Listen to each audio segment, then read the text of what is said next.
Now, as we all know, the media claims that Jim Morrison died on July 3rd, 1971, of either a heart failure, any kind of overdose. Nobody's really sure because in Paris, an autopsy wasn't really needed back then by law. So nobody really knows how Jim Morrison died. Now, when I've said I've compiled information on him being alive or not, I really mean that. I've looked at other videos, searched online, and I found some things that might prove or say that Jim Morrison was alive.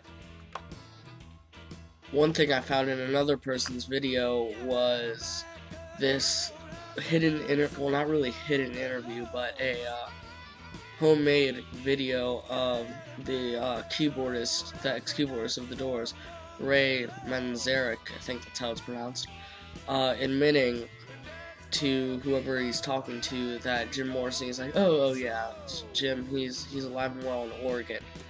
And the thing about Oregon is that there's a man who does ranch stables or something in Oregon named William James Lawyer, and I'll put the name here. And he does ranch stables in Oregon. And I found some information on his video, and I'll put his link down there to the video. And it's the company's name, but when I looked at the company's name, I found a phone number for the company. Now, I didn't call it because that'd be just kind of weird, like, hey, are you Jim Morrison? No, that'd be weird. But I yellow paged the number, and it came up with a different address and a different name than William James Lawyer. And that was another thing that kind of stumped me, which would come to the debate: is Jim Morrison alive or dead? And so I looked at that, and that didn't come out to be right. So I'm kind of doubting that source, but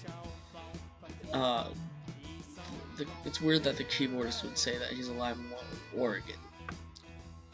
Now, there was another theory I found online that that said Jim Morrison could have been afraid of a couple reasons he would have been reasoned to escape or pretend to kill himself or pretend to die and fake his death.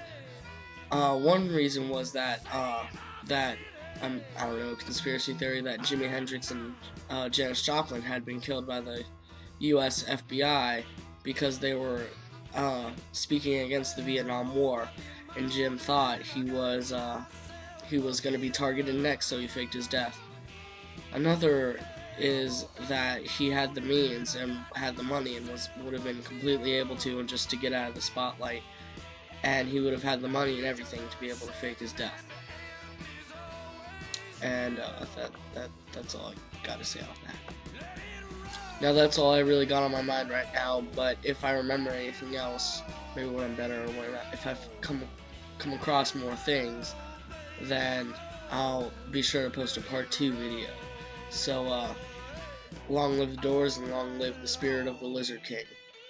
Success Sinful, out.